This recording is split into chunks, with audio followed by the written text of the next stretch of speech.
नमस्कार दोस्तों।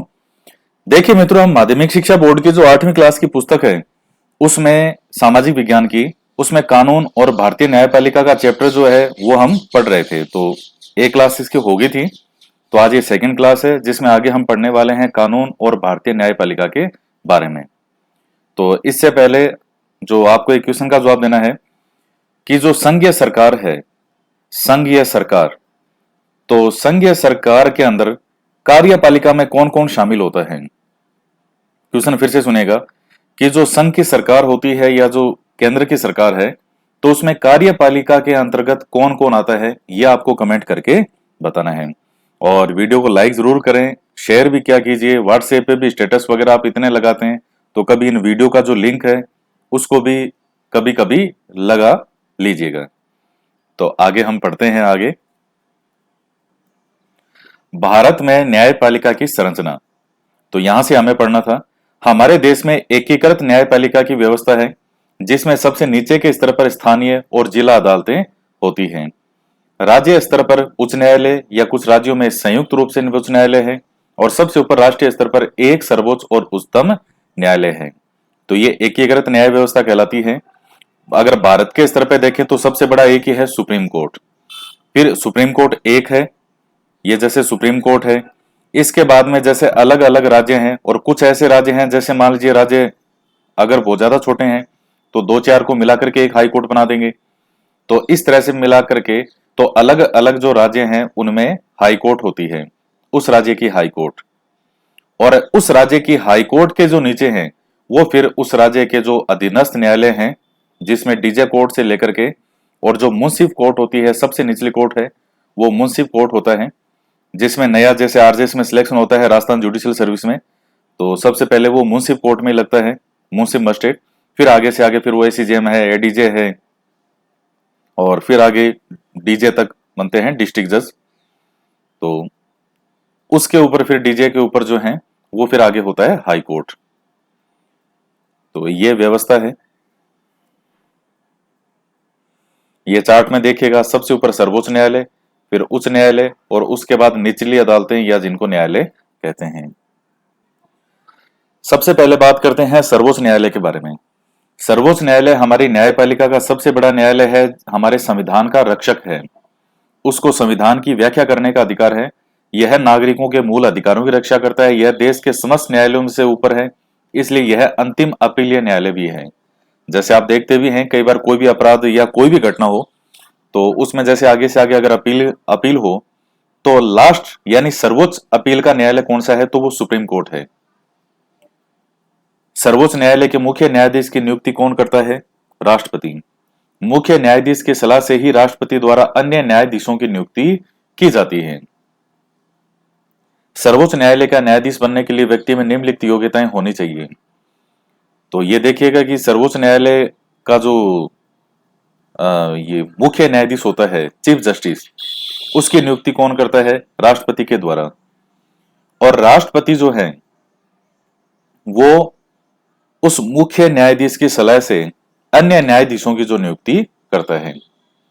सर्वोच्च न्यायालय का न्यायाधीश बनने के लिए व्यक्ति में निम्नलिखित योग्यताएं होनी चाहिए। वह भारत का नागरिक हो, वह उच्च न्यायालय में लगातार 5 वर्ष तक न्यायालय का कार्य न्यायाधीश का कार्य कर चुका हो, तथा उच्च न्यायालय में लगातार 10 वर्ष तक वकालत कर चुका हो। तो यह है कि क्या होना चाहिए? भारत का नागरिक हो, हाई कोर्ट में यानी किसी भी राज्य के हाई कोर्ट में लगातार 5 साल तक जज रह चुका हो, अथवा उच्च न्यायालय यानी किसी हाई कोर्ट में लगातार 10 वर्ष तक वकालत कर चुका हो, अथवा राष्ट्रपति की राय में वह प्रसिद्ध कानून विज्ञ होना चाहिए। तो ये कंडीशन है, ये अगर योग्यताएं है तो वो व्यक्ति जो है वो सुप्रीम कोर्ट का न्यायाधीश बन सकता है। सर्वोच्च न्यायालय के न्यायाधीश 65 वर्ष की आयु तक अपने पद पर रह सकते हैं। स्वयं के त्याग पत्र से या महाभियोग द्वारा इन्हें समय से पूर्व भी हटाया जा सकता है। तो सुप्रीम कोर्ट के न्यायाधीश हैं वो 65 साल तक रह सकते हैं। स्वयं के त्याग पत्र या महाभियोग द्वारा इन्हें समय से पहले हटाया जा सकता है। सर्वोच्च न्यायालय के जो न्यायाधीशों के वेतन है वो भत्ते भारत की संचित निधि से प्राप्त होते हैं। तो इनको वेतन भत्ते वगैरह वो कहां से मिलते हैं? तो भारत की संचित निधि से। फिर है सर्वोच्च न्यायालय का क्षेत्राधिकार क्या क्या है। सबसे पहला आता है प्रारंभिक क्षेत्राधिकार। तो नागरिकों के मूल अधिकार संबंधी विवाद हो, केंद्र और राज्य सरकार तथा राज्य सरकारों के मध्य के विवादों की सुनवाई प्रारंभिक क्षेत्राधिकार के अंतर्गत आते हैं। जैसे मान लीजिए मूल अधिकार संबंधी कोई विवाद है, केंद्र और राज्य सरकार के बीच में कोई विवाद होता है, राज्य सरकारों के मध्य के विवादों की सुनवाई प्रारंभिक क्षेत्राधिकार के अंतर्गत आता है। तो प्रारंभिक क्षेत्राधिकार में क्या क्या आता है, ये चीजें आती है। इसके बाद में आता है अपीलीय क्षेत्राधिकार। उच्च न्यायालयों के निर्णयों के विरुद्ध अपील सर्वोच्च न्यायालय में की जा सकती है। ऐसे 3 प्रकार के मामले हो सकते हैं, संवैधानिक मामले, दीवानी मामले और फौजदारी मामले। तो अपीलीय क्षेत्राधिकार से मतलब है कि जैसे हाई कोर्ट के कोई डिसीजन है तो उसके विरुद्ध अपील सुप्रीम कोर्ट में की जा सकती है। देखिए अपील मान लीजिए कोई कोर्ट है, निचली कोर्ट है, तो वो डायरेक्ट अगर किसी व्यक्ति को अपील करनी हो वो डायरेक्ट सुप्रीम कोर्ट में नहीं कर सकता। पहले हाई कोर्ट का प्रोसेस है, स्टेप बाय स्टेप है चरण। तो पहले हाई कोर्ट के पास अपील करेगा और हाई कोर्ट के बाद में अगर वो डिसीजन से, निर्णय से खुश नहीं है तो फिर वो कहां अपील करेगा, सुप्रीम कोर्ट में। तो अपील कर सकता है। 3 प्रकार के मामले हो सकते हैं। संवैधानिक मामले, ऐसे विवाद जिनमें संविधान की व्याख्या संबंधी कोई भी प्रश्न हो, विचारणीय हो। दीवानी मामले, जमीन जायदाद, चीजों की खरीदारी, विवाह है, तलाक, किराया, संविदा आदि से संबंधित मामले। तो आप कई बार देखते हैं कि सुप्रीम कोर्ट कई बार ये जो है ये डिसीजन वगैरह देता है। जैसे विवाह से संबंधित कोई डिसीजन दे दिया कि नहीं ऐसे केस में ये हो सकता है। तो अगर सुप्रीम कोर्ट ने कोई अपनी तरह का केस है और सुप्रीम कोर्ट ने उसमें कोई डिसीजन दिया है तो वो डिसीजन एक तरह से कानून का ही काम करता है। वो तलाक, किराया, संविदा आदि से संबंधित मामले हैं। फौजदारी मामले, ऐसे विवाद जो चोरी, अपराध, हत्या, डकैती, मारपीट आदि से संबंधित हो। अब जैसे मान लीजिए किसी व्यक्ति को कोई फांसी की सजा सुनाई तो फिर वो हाई कोर्ट में अपील करेगा। हाई कोर्ट ने भी अगर उसकी फांसी की सजा को बरकरार रखा तो फिर वो व्यक्ति आगे सुप्रीम कोर्ट में अपील करता है। तो इस तरह से ये स्टेप बाय स्टेप अपीलीय क्षेत्राधिकार में आता है। अपीलीय जो है ये इनका अधिकार है सुनवाई का, दीवानी मामले हो चाहे संवैधानिक मामले हो। इसके बाद है संविधान और मौलिक अधिकारों का रक्षक। सरकार द्वारा बनाया गया कोई भी ऐसा कानून जो संवैधानिक प्रावधानों के विपरीत हो तो सर्वोच्च न्यायालय उसे अवैध घोषित कर सकता है। इसे न्यायिक पुनरावलोकन भी कहते हैं, जुडिशियल रिव्यू। तो जैसे मान लीजिए सरकार ने कोई कानून ऐसा बनाया है जो कि संवैधानिक प्रावधानों के विपरीत हो, इस पर हमने पहले भी चर्चा की है, तो सर्वोच्च न्यायालय है उसको अवैध घोषित कर सकता है। इसे न्यायिक पुनरावलोकन कहते हैं, जुडिशियल रिव्यू। नागरिकों के मूल अधिकारों का हनन होने पर सर्वोच्च न्यायालय उनकी रक्षा करता है। सर्वोच्च न्यायालय अभिलेख्य न्यायालय भी है। इसके सभी निर्णय प्रकाशित किए जाते हैं। इन निर्णयों का प्रयोग आगे आने वाली मुकदमों में कानून की तरह किया जाता है। मैंने अभी ऊपर जो आपको सेकंड जो था अपीलीय क्षेत्राधिकार का, उसमें ये लाइन बताई थी। इस चीज को, ट्रम को हम क्या कहते हैं, अभिलेख्य न्यायालय है। यानी जैसे सुप्रीम कोर्ट ने कोई भी कानून अगर किसी मामले में कोई डिसीजन दिया और मान लीजिए कोई विवाह से संबंधित कोई मामला है और सुप्रीम कोर्ट ने उससे संबंधित ये दिया, या संपत्ति के अधिकार से संबंधित कोई बताया कि बेटी का अधिकार होगा, कितना होगा, किस तरीके से अपना भरण पोषण मांग सकती है या नहीं मांग सकती, विवाहित होनी चाहिए या नहीं होनी चाहिए, या जैसे मान लीजिए कोई भी करके मामला है और सुप्रीम कोर्ट ने उसमें कोई एक डिसीजन सुना दिया। अब वो जो डिसीजन है वो और हाई कोर्ट और अधीनस्थ न्यायालयों के लिए एक कानून का काम करेगा। कोई भी अगर भविष्य में उस जैसा मिलता जुलता मामला अगर कहीं आता है तो वकील जो होता है वो सुप्रीम कोर्ट के मामले का हवाला देता है और कहता है कि सर ये देखिए सुप्रीम कोर्ट ने इस तरह के केस में ये अपना डिसीजन सुनाया है। तो वो एक लॉ का काम करता है कि फिर जो न्यायाधीश है वो उसी के अकॉर्डिंग काम करेगा।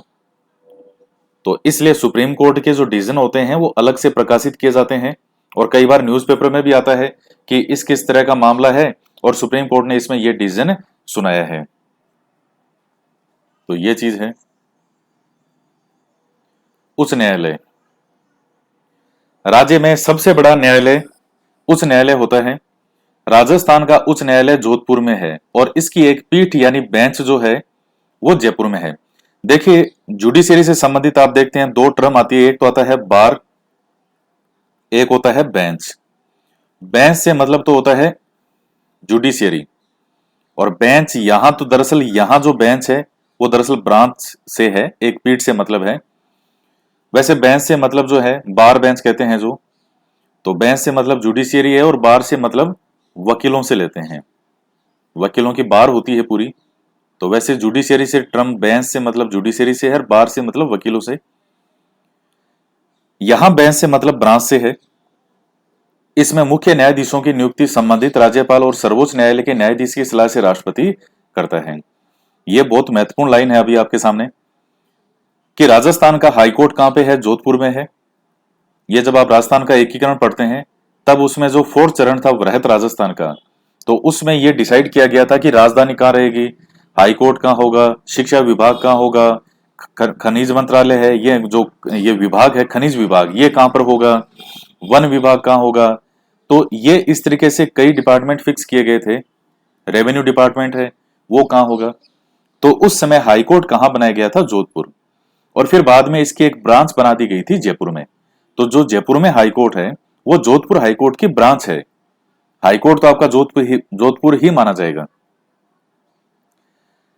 हाईकोर्ट के चीफ जस्टिस की नियुक्ति कौन करता है, तो संबंधित राज्य और सर्वोच्च न्यायालय का जो सीजे होता है उसके सलाह से राष्ट्रपति करता है। और ये जो लाइन है ये विद्यार्थियों को उलझाने के लिए सफिशिएंट है। उनसे क्वेश्चन गलत करवाना हो तो ये लाइन पर्याप्त है। क्यों? क्योंकि जब आप वहां पढ़ते हो सेंटर में कि सुप्रीम कोर्ट में नियुक्ति कौन करता है, तो आपको पता है कि राष्ट्रपति करता है। और जब राज्य की बात आती है तो ज्यादातर चीजों के अंदर क्या होता है कि वहां राष्ट्रपति करेगा, वो काम यहाँ राज्यपाल करता है। लेकिन यहां हाईकोर्ट के जो जस्टिस की नियुक्ति है, चीफ जस्टिस की जो नियुक्ति है, हाईकोर्ट के न्यायाधीश की जो नियुक्ति है, वो कौन करता है, वो भी राष्ट्रपति करता है। सुप्रीम कोर्ट में भी राष्ट्रपति महोदय करेंगे और हाई कोर्ट में भी राष्ट्रपति महोदय करेंगे। लेकिन किसके सलाह से, तो राज्यपाल की सलाह से। और सर्वोच्च न्यायालय का जो न्यायाधीश है उसकी सलाह से। तो मुख्य न्यायाधीश की नियुक्ति जो है वो कौन करता है, राष्ट्रपति करता है, उस राज्य का राज्यपाल और सर्वोच्च न्यायालय का जो चीफ जस्टिस है उसकी सलाह से करता है। उच्च न्यायालय के न्यायाधीश की आयु 62 वर्षों तक है, यह अपने पद पर बने रह सकते हैं। और सुप्रीम कोर्ट में क्या है, 65 साल, हाई कोर्ट में 62 साल। अब आता है कि उच्च न्यायालय का न्यायाधीश बनने के लिए क्या योग्यता होनी चाहिए। तो एक तो भारत का नागरिक हो और भारत के किसी राज्य में कम से कम 10 वर्ष तक किसी न्यायिक पद पर रहा हो, अथवा हाईकोर्ट में 10 वर्ष या उससे अधिक समय तक वकालत की हो। तो किसी भी न्यायालय में जो है राज्य में 10 वर्ष तक या तो न्यायिक पद पर रहा हो या उच्च न्यायालय में कम से कम 10 वर्ष या उससे अधिक समय तक उसने वकालत की हो, तो वो व्यक्ति योग्य होता है। उच्च न्यायालय का क्षेत्राधिकार, प्रारंभिक क्षेत्राधिकार, अपीलीय क्षेत्राधिकार और पर्यवेक्षणीय अधिकार। ऐसे मामले जो सीधे ही उच्च न्यायालयों में प्रारंभ किए जा सकते हैं, जैसे मौलिक अधिकार संबंधी याचिकाएं। तो ये हमने पहले भी चर्चा की है। जैसे मान लीजिए आपके किसी मूल अधिकार का हनन हो तो आप डायरेक्ट हाईकोर्ट में जा सकते हैं, तो ये प्रारंभिक क्षेत्राधिकार में आता है। अपीलीय क्षेत्राधिकार, उच्च न्यायालय में राज्य के अधीनस्थ जिला और सत्र न्यायालयों के आदेशों के विरुद्ध अपील की जा सकती है। अब जैसे मान लीजिए हाईकोर्ट के अंडर में जो पूरे राज्य के जितने भी न्यायालय हैं, अब जैसे राजस्थान की बात करें तो राजस्थान के जितने भी न्यायालय हैं 33 डिस्ट्रिक्ट में, राजस्थान के 33 जिलों में जितने भी न्यायालय हैं वो सब न्यायालय किसके अंडर में आते हैं, हाई कोर्ट के अंडर में। तो उनमें से कोई भी मामला हो तो उसके आगे से आगे अपील है तो वो यहां पर हाई कोर्ट में हो सकती है।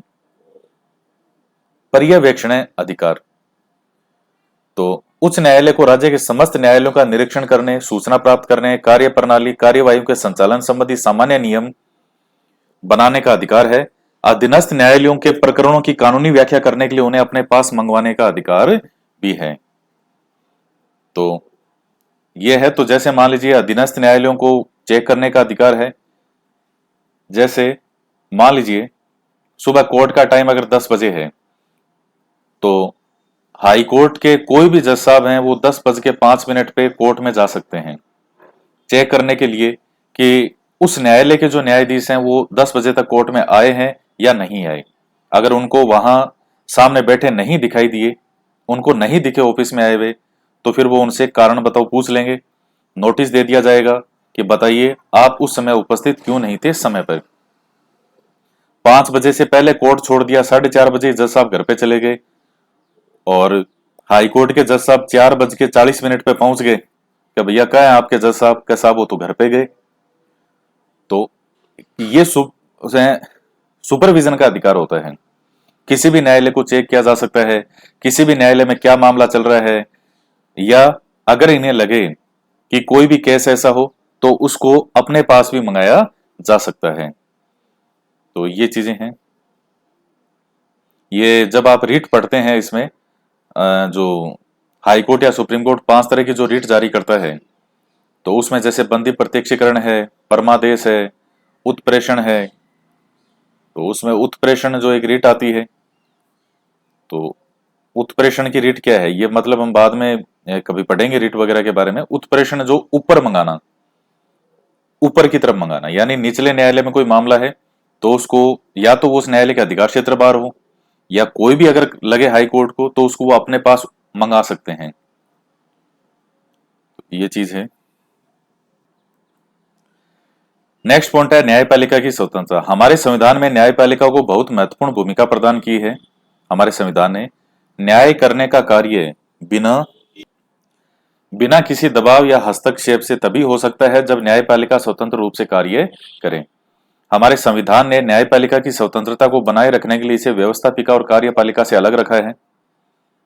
न्यायाधीशों की नियुक्ति की प्रक्रिया, उनके कार्यकाल की सुरक्षा, न्यायाधीशों की सेवा शर्तें आदि में व्यवस्थापिका का कोई हस्तक्षेप नहीं है। न्यायपालिका को वित्तीय रूप से स्वतंत्रता प्रदान की गई है। न्यायाधीशों के कार्य, आचरण और निर्णयों को व्यक्तिगत आलोचना से मुक्त रखा गया है। इन सभी प्रावधानों से न्यायपालिका की स्वतंत्रता बनाए रखने का पूर्ण प्रयास किया गया है। तो न्यायपालिका का जुडिशरी का पूरा ही एक अलग सिस्टम है। जैसे जैसे मान लीजिए व्यवस्थापिका और कार्यपालिका है, तो इनसे अलग रखा गया है जुडिशरी को, न्यायपालिका को। और स्वतंत्र रखने के अंतर्गत ही आप कभी देखिएगा हर चीज के पीछे पॉइंट है कि राजस्थान के हाईकोर्ट के जो जज वगैरह हैं, इनकी नियुक्ति कौन करता है? राष्ट्रपति करता है। तो नियुक्ति तो राज्यपाल भी कर सकता था। तो राष्ट्रपति और सुप्रीम कोर्ट का चीफ जस्टिस, राष्ट्रपति यहां के राज्य के न्यायाधीशों की नियुक्ति करेगा, चीफ जस्टिस सुप्रीम कोर्ट के चीफ जस्टिस से सलाह लेकर के, और उस राज्य के राज्यपाल से। तो क्या कहीं भी व्यवस्थापिका बीच में आई? व्यवस्थापिका यहां बीच में नहीं आ रही है। राष्ट्रपति करेगा, यानी जो उस राज्य की जो है, तो राष्ट्रपति सीजे की सलाह से और यहां के राज्यपाल की सलाह से यहां न्यायाधीशों की नियुक्ति करेगा। और यह भी किसका है? राज्यपाल। राज्यपाल भी तो राष्ट्रपति के प्रसाद पर्यंत कार्य करता है। तो एक प्रकार से सब सेंटर के अनुसार, सब सेंटर की सलाह के अनुसार काम हो रहा है। ये चीजें क्यों रखी गई है? क्योंकि यहां अगर इस तरह से स्वतंत्र रखने के तरीके हैं, नहीं तो अगर सिर्फ यहां पर ही छोड़ दिया जाए कि साहब यहां नियुक्ति जो है, जैसे मान लीजिए यहां की सरकार ही अगर न्यायाधीशों की नियुक्ति करने लगे, तो सरकार उन्हीं को नियुक्त करेगी जो उनके फेवर में, उनके पक्ष में हमेशा सुनवाई करेंगे। तो उससे न्यायपालिका प्रभावित होती है, जबरदस्त तरीके से प्रभावित होती है।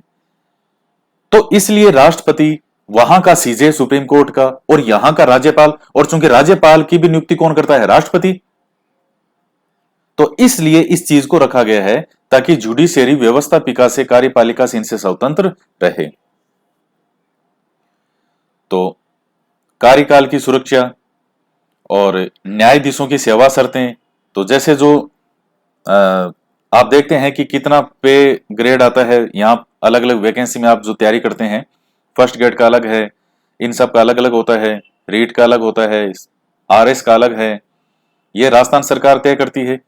लेकिन जो न्यायपालिका जुडिशरी है, इनका पूरा अलग सिस्टम है। सैलरी पैकेज, सैलरी का तरीका, कितनी सैलरी, वो सब अलग सिस्टम होता है। आप कभी भी जो वो देखते हैं चार्ट कि किसको कितनी सैलरी है, कितना पे ग्रेड पे, उसमें न्यायपालिका नहीं दिखेगी आपको कि न्यायाधीशों को इतना मिलेगा, वो आपको नहीं दिखेगा उस लिस्ट में कभी, क्यों? वो अलग है।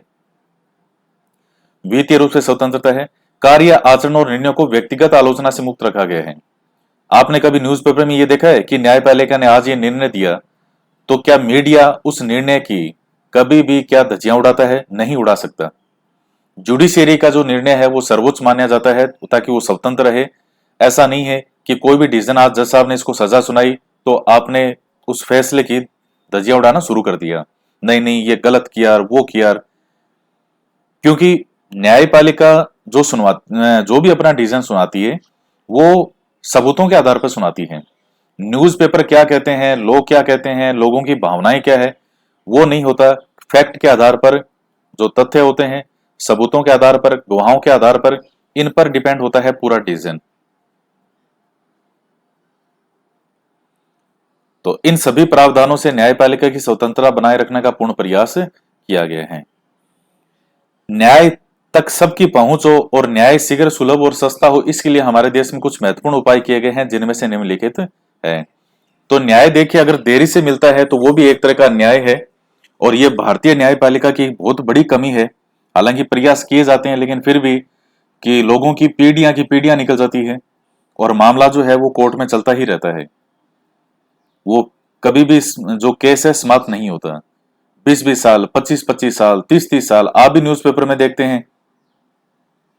और अगर न्याय में देरी हो तो अपराधियों का हौसला भी बढ़ता है। आप देखते ही हैं, कई केस आते हैं कि अपराधियों को जो तुरंत सजा मिलनी चाहिए, 2 महीने में, 4 महीने में, 6 महीने में, एक टाइम लिमिट होना चाहिए कि इतने के अंदर अंदर इन केसों की सुनवाई होकर के इनका फाइनल फैसला हो जाएगा। ये चीजें हैं। इसके बाद आता है लोक अदालत। तो कौन कौन से तरीके हैं जिनसे सुनवाई जल्दी हो सकती है? यह लोक अदालत का एक दृश्य है। प्राचीन समय में जिस तरह से गांव के लोग अपने विवादों का निपटारा आपसी समझाइश और राजीनामा से करते हैं, उसी तरह कार्य वर्तमान में लोक अदालत करती है। इससे लोगों में आपसी सद्भाव बनाए रखने में मदद मिलती है। यह आपसी समझौतों के द्वारा विवादों का निपटारा कर लोगों के धन और समय का अपव्यय रोकती है। लोक अदालत के फैसले सभी पक्षों को अनिवार्य रूप से मान्य होते हैं। ऐसे फैसले के विरुद्ध कोई भी पक्ष किसी भी न्यायालय में अपील नहीं कर सकता। हमारे राज्य में सभी जिला मुख्यालयों पर स्थायी रूप से लोक अदालतें काम करती है। यह नियमित अदालतों से अलग है। देखिए, लोक अदालतें क्या होती है, इसका एक टाइम होता है कि हाँ इसी समय लोक अदालत लगेगी। उसमें जिन लोगों का कि गांव के भी जैसे जो जज होते हैं वो भी इसमें बैठते हैं। गांव के जैसे जो कुछ गणमान्य लोग, जिनको लोग मानते हैं, जिनकी बातों को मानते हैं कि हाँ ये आदमी बिल्कुल सही बात करते हैं बिना किसी का पक्ष लिए हुए, तो उनके बीच में कुछ ऐसा विवाद हो, संपत्ति का विवाद हो, किसी के कोई खेत है उनकी सींव यानी बॉर्डर का विवाद हो, या और कोई आपस में झगड़ा हो, तो जो सामान्य मामले होते हैं, सिविल मामले टाइप जो होते हैं, तो उनका लोगों के माध्यम से, जनता के माध्यम से, इस तरह से आप इधर से देख ही रहे हैं, इधर जो बैठे हैं टेबल पे ये जज साहब हैं, और ये गांव के कुछ गणमान्य लोग हैं, ये इधर और भी गांव के हैं, कोई भी आप भी जाकर के देख सकते हैं जो लोक अदालतें लगती है, आप जाके देख लीजिए क्या किस तरह से है। तो ये होता है कि बिना किसी खर्चे के जो सही बात हो वो मानी जाएगी और वो डिसीजन कर दिया जाता है। फिर कोई अपील नहीं है। लेकिन अगर मान लीजिए कोई बात नहीं मानता कि नहीं नहीं हमें तो नहीं मानना, तो फिर आगे कोर्ट है, फिर आप जाइए, कोर्ट की जो कानूनी प्रोसेस है, वकील भी होंगे, वो फीस भी लेगा, और फिर आगे से आगे स्टेप बाय स्टेप जैसे जैसे मामला आपका चलता जाएगा, बढ़ता जाएगा, 1 साल, 2 साल, 10 साल। तो इसमें होता यह है कि जैसे मान लीजिए कई बार लोगों में अहम की भावना आती है, या पैसे किसी के पास ज्यादा हो, तो फिर वो देखता है कि नहीं नहीं हम तो अब इसको तो हमें बर्बाद करना है और हम तो कोर्ट में देखेंगे। तो फिर वो नुकसान दोनों पक्षों का है, केवल एक का ही नुकसान नहीं होता। मैंने ऐसे ऐसे लोग देखे हैं जो कभी बहुत ज्यादा पैसे वाले होते थे, उनके ट्रैक्टर, गाड़ी, घर बार सब बिक गए, सड़कों पर आ गए, सिर्फ उस अहम के कारण। छोटे से कोई विवाद थे जमीन के, 1 फुट 1.5 फुट कोई जगह, और उसको लेकर के वो आपसी समझौते से कर सकते थे। और होता यही कि जो सही है उसके पक्ष में हो तो वो चीज सबसे बेस्ट है। लेकिन वो कोर्ट में जाते हैं फिर कि नहीं नहीं, तो कोर्ट में जाते हैं तो भैया कोर्ट में तो फिर कोर्ट के तरीके से ही काम होगा, चलता जाएगा, वर्षों दर वर्ष वो चलता रहता है। तो ये नियमित अदालतों से अलग है, इसमें आपको कोई वकील वकील करने की ऐसी जरूरत नहीं पड़ती। जज साहब बैठे हैं, मामला है बताइए, पंच बैठे हैं, समाज के जो गणमान्य लोग हैं, और करवा लो अपना जो आप फैसला आप चाहते हैं वो हो जाए तो ठीक है। त्वरित न्यायालय यानी फास्ट ट्रैक कोर्ट। न्यायालय में मुकदमों की बढ़ती हुई संख्या के कारण कई वर्षों तक मुकदमों का निर्णय नहीं हो पाता। न्याय में देरी का अर्थ है न्याय न मिलना। गंभीर किस्म के कुछ विशेष प्रकरणों में लोगों को शीघ्र न्याय दिलाने के उद्देश्य से त्वरित न्यायालयों की स्थापना की गई है, जिनको फास्ट ट्रैक कोर्ट कहते हैं। इन न्यायालयों में मुकदमों की दिन प्रतिदिन सुनवाई कर त्वरित निर्णय किए जाते हैं। देखिए, जो फास्ट ट्रैक कोर्ट में मामले आते हैं, जैसे आप हर जगह देखते हैं कि कोई भी कोर्ट है, कई अलग अलग कोर्ट बनी होती है, तो उसमें कुछ फास्ट ट्रैक कोर्ट भी होती है। कि कौन सी कोर्ट है का फास्ट ट्रैक, तो फास्ट ट्रैक का मतलब ये है कि उसमें कोई भी मामला अगर आता है तो उसका एक निश्चित टाइम पीरियड होता है, इतने दिन के अंदर अंदर आपको उस केस की सुनवाई करके उसका फैसला सुनाना ही पड़ेगा। तो इसमें अब आप देखिए कि किस तरह के मामले हो सकते हैं जिनको फास्ट सुनाया जाएगा। तो कोई बहुत बड़ा मामला हो, कोई लोकप्रिय मामला हो, कोई मर्डर का मामला हो, कोई रेप से जुड़ा हुआ मामला हो, जो मामले कुछ बड़े और जो ज्यादा बड़े ऑफेंस हो, ज्यादा बड़े अपराध होते हैं, इस तरह के मामले जो हैं वो फास्ट ट्रैक में भेजे जाते हैं ताकि इनकी तुरंत सुनवाई हो।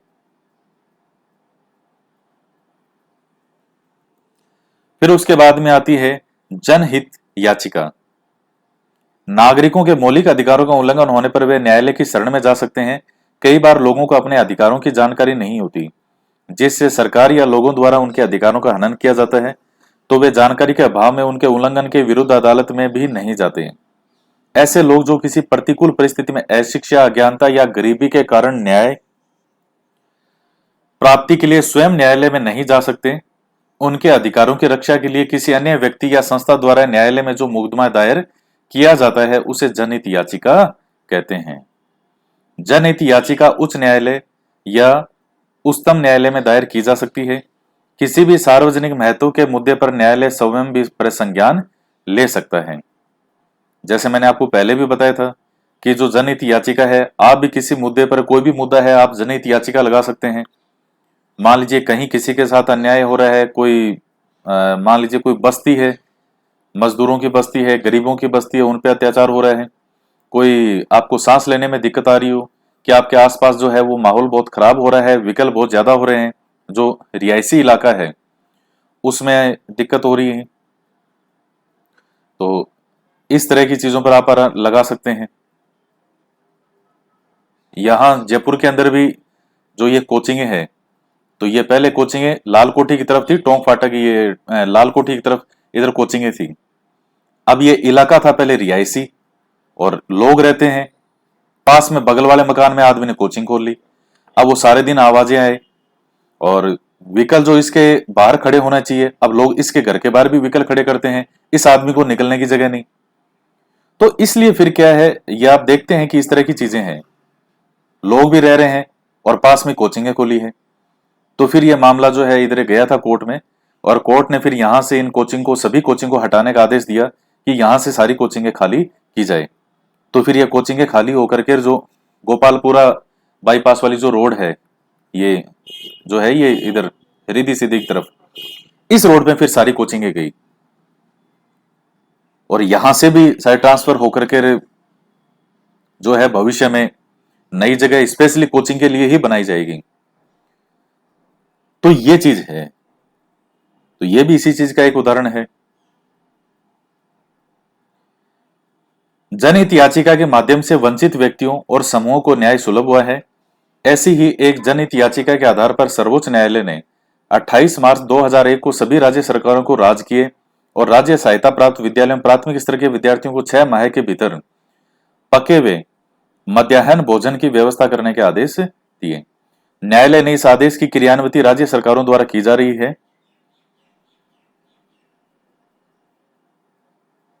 तो ये पके हुए भोजन की व्यवस्था करें रही है, इस तरह के आदेश जो सुनाया कोर्ट ने।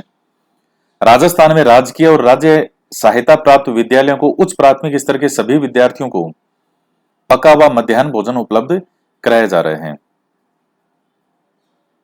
तो 8वीं तक के जो बच्चे हैं, इस उदाहरण से स्पष्ट है कि जनहित याचिका से कार्यपालिका की जवाबदेही और व्यवस्थापिका की सजगता में वृद्धि हुई है। तो कोई भी जनहित से जुड़ा हुआ मुद्दा हो, उस पर आप सीधा लगा सकते हैं। तो ये आपका पीआईएल हो गया। और देखिए, इसको इंग्लिश में पीआईएल कहते हैं जनहित याचिका को, हिंदी में कहते हैं जनहित याचिका, और इंग्लिश में कहते हैं पीआईएल, पब्लिक इंटरेस्ट लिटिगेशन, यानी जनहित याचिका। तो जो मामला बहुत बड़े स्तर पे बहुत सारे व्यक्तियों को प्रभावित कर रहा हो वो मामला जनहित के अंतर्गत आता है, और कोई भी भारत का नागरिक है वो लगा सकता है किसी भी जनहित के मुद्दे पे। एक जज थे, मैंने आपको पहले भी नाम लिया था एक जगह की, पीएन भगवती। तो कहते हैं उन्होंने जो है इसकी शुरुआत की थी पीआईएल की जनहित याचिका की। अब है विधिक सहायता सेवा। विधिक सहायता सेवा क्या है? समाज के कमजोर वर्गों को सरकार की ओर से विधिक सहायता का प्रावधान किया गया है। इस सेवा के अंतर्गत मुकदमे की पैरवी हेतु सरकार द्वारा वकील की निःशुल्क सेवा उपलब्ध कराई जाती है। ऐसे नागरिक जिनकी वार्षिक आय 1.25 लाख रुपए तक हो या वे अनुसूचित जाति जनजाति के सदस्य हो तो उन्हें यह सेवा प्रदान की जाती है। महिला, बाल, निराश्रित, बंदी और आपदाग्रस्त व्यक्तियों को भी यह सुविधा उपलब्ध करवाई जाती है। तो ये जो निःशुल्क विधिक सहायता है, संविधान के अंदर ये आर्टिकल 39 क में है, और तो ये राज्य के लिए नीति निर्देशक तत्व है कि जो लोग हैं उनके लिए इस तरह से उनको विधिक सेवा जो है वो सहायता प्राप्त कराई जाए। जैसे कोई व्यक्ति है, उसके पास गरीब वर्ग है, कमजोर है, तो उसके लिए वकील सरकार उपलब्ध करवाती है। विधिक साक्षरता, कानूनों की जानकारी के अभाव में किसी कानून का उल्लंघन हो जाने की स्थिति में, देखिए जनहित याचिका से संबंधित मैं आपको एक मूवी बता रहा हूं। एक फिल्म आई थी जोली एलएलबी करके, जोली एलएलबी बड़ी अच्छी मूवी थी, अरशद वारसी की। वो एक पीआईएल को लेकर के ही वो पीआईएल लगाता है, वो कि जनहित याचिका को लेकर के ही वो मुद्दा है कि वो कोई लड़का होता है अच्छे खासे पैसे के घर का, और उसने रात में सड़क पर सोए हुए लोगों पर गाड़ी चढ़ा दी। तो शराब पिया हुआ था, नशे में था, और सड़क पर सोए हुए लोगों पर गाड़ी चढ़ा दी, कई उसमें मारे गए। तो एक कोर्ट ने उसको बाइज्जत बरी कर दिया था। तो वो न्यूज़पेपर वाले कह रहे थे नहीं नहीं यही है। तो वो इस चीज को लेकर के कि नहीं नहीं इससे लोगों में एक बहुत बड़ा जो है लोग प्रभावित हो रहे हैं और ये इस तरीके से है, तो वो उस तरह से लगाता है। तो वो चीजें हैं। विधिक साक्षरता, कानूनों की जानकारी के अभाव में किसी कानून का उल्लंघन हो जाने की स्थिति में उस उल्लंघन के अपराध के दंड से विमुक्ति का आधार नहीं हो सकता, अतः हमें कानूनों से परिचित होना आवश्यक है। विधिक साक्षरता के तहत नागरिकों को अपने मूल अधिकारों की रक्षा करने व अन्य आवश्यक कानूनों की सामान्य जानकारी दी जाती है। यह पहली लाइन का क्या मतलब है? इस लाइन का मतलब है कि जैसे आपने किसी को मर्डर कर दिया, आपको पुलिस ने पकड़ा, क्या क्यों पकड़ा है? क्या तुमने मर्डर किया है? क्या अरे अच्छा, तो मर्डर करने के लिए जेल होती है, मुझे तो ध्यान ही नहीं था। तो अगर आपको कोई कानून की जानकारी नहीं है तो आप इस चीज का सहारा नहीं ले सकते, वो अपराध करने के बाद में, वो कार्य करने के बाद में, कि मुझे तो इसकी जानकारी थी ही नहीं। तो इस तरह से नहीं हो सकता। अब जैसे किसी ने एग्जाम हॉल में नकल कर ली, उसको जब पकड़ा तो कहता क्यों पकड़ा? कि तुमने नकल की। अरे अरे मैं तो सोचा नकल कर लेते हैं, मुझे तो मालूम ही नहीं था कि नकल करना जो है वो एक क्राइम है, एक अपराध है। तो इसलिए ये विधिक साक्षरता है, ये कई बार जो है ये विधिक साक्षरता शिविर लगाए जाते हैं जिनमें लोगों को बेसिक कानून की जानकारी दी जाती है कि ये कानून है। और देखिए कानून गलत या सही जो चीजें हैं उसमें आदमी जानता है, मतलब उसका अंतर्मन जानता है कि क्या चीज सही है या नहीं है।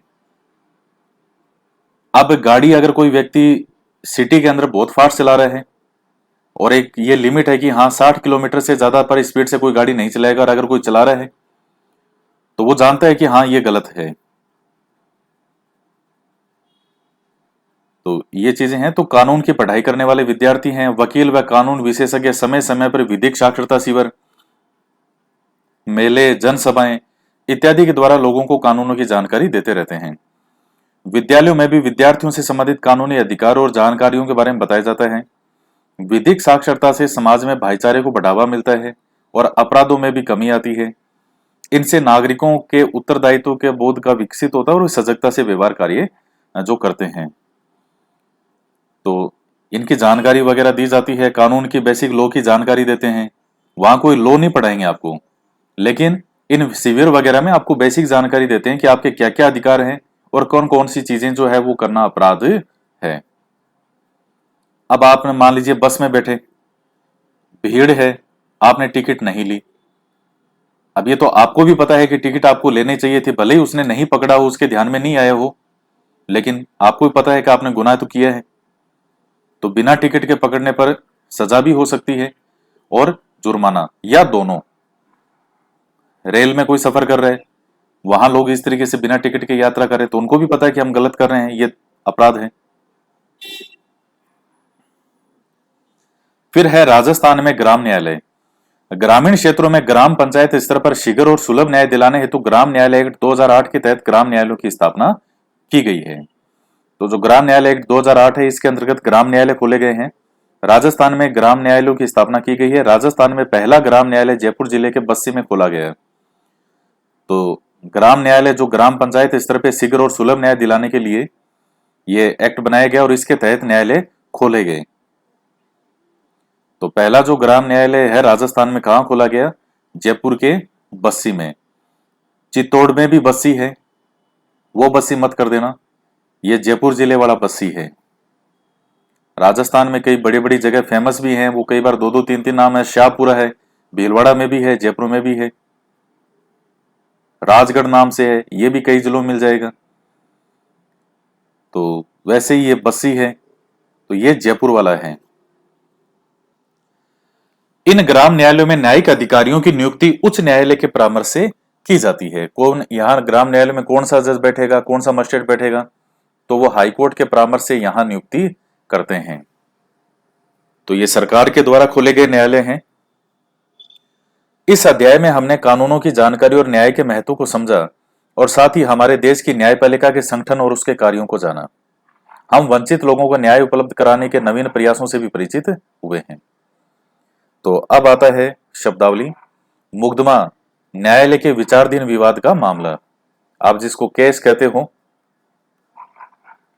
एक तो होता है कैश और एक होता है कैश।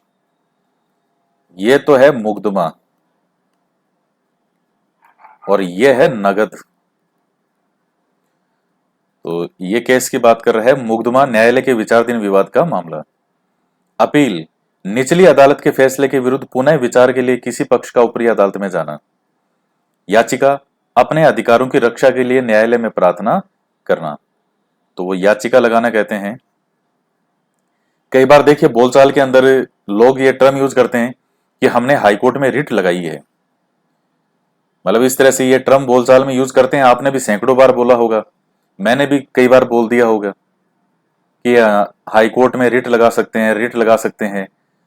वैसे ये टर्म अपने आप में सही नहीं है बोलना। रिट तो जारी हाईकोर्ट या सुप्रीम कोर्ट करता है। व्यक्ति जो लगाता है उसको याचिका कहते हैं, पिटीशन। आप हाईकोर्ट या सुप्रीम कोर्ट में कुछ लगाते हो, वो रिट नहीं है, वो याचिका है, पिटीशन। चूंकि ये रिट वर्ड इतना पॉपुलर है कि ये कह देते हैं कि हमने रिट लगाई है तो न्यायालय ने अपना फैसला सुनाया। तो रिट ये याचिका है, दरअसल सही टर्म तो याचिका है। हम लोग क्या लगा सकते हैं? याचिका लगाते हैं, उसको रिट नहीं कहते, उसको याचिका कहते हैं। और हाईकोर्ट या सुप्रीम कोर्ट है, वो 5 तरह की रिट जारी करता है। बंदी, प्रत्यक्षीकरण, परमादेश, उत्प्रेषण, ये अधिकार प्रचार, वो जो आप पढ़ते हैं वो, तो वो चीज है। लेकिन चूंकि बोलचाल में इतना पॉपुलर वर्ड है रिट कि हमने रिट लगाई है। और एक तो होती है रिट जो कि हाईकोर्ट या सुप्रीम कोर्ट जारी करता है, और एक होती है रीट। इस रीट का इंतजार जो है राजस्थान का हर युवा करता है। रीट भर्ती परीक्षा कि कब रीट आएगी।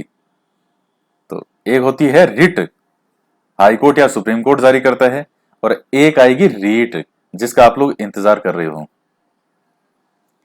वकील, कानून के सिद्धांतों और कानूनों के आधार पर अदालत में किसी मुकदमे में पैरवी करने वाला कानून का विद्वान। तो वकील आप जानते हैं कौन है? जो कानून के सिद्धांतों और कानूनों के आधार पर अदालत में किसी मुकदमे में पैरवी करने वाला जो कानून का व्यक्ति हो। तो वकील के लिए भी योग्यता होनी चाहिए, क्या? कि एलएलबी की डिग्री होनी चाहिए। तो जो व्यक्ति एलएलबी किया हुआ हो वो व्यक्ति अपनी प्रैक्टिस कर सकता है।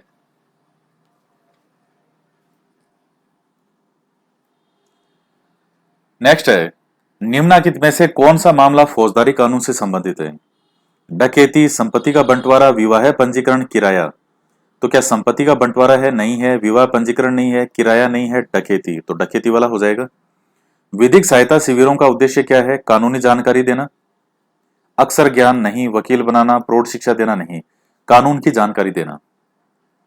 तो ये हो गए दोनों। निचली अदालत के फैसले के विरुद्ध जब कोई पक्ष ऊपरी अदालत में जाता है तो उसे क्या कहते हैं? इसका जवाब आपको बताना है। राजस्थान उच्च न्यायालय और इसकी पीठ कहां है, यह भी आपको बताना है। बाकी तो लंबे लंबे उत्तर होंगे, तो इन दो क्वेश्चन का जवाब आपको कमेंट करके बताना है, 2 नंबर क्वेश्चन और 3 नंबर क्वेश्चन का उत्तर। तो यह आपका वीडियो कंप्लीट होता है, पूरा चैप्टर। और ये बहुत महत्वपूर्ण चैप्टर है आपके। इतनी जबरदस्त और इतनी अच्छी अच्छी जानकारी आपको बता रखी है इन्होंने इन चैप्टर में। तो एक 8th क्लास के बच्चे को भी कितना सिखा रहे हैं ये। तो ये चीजें हैं। तो आज के वीडियो में इतना ही।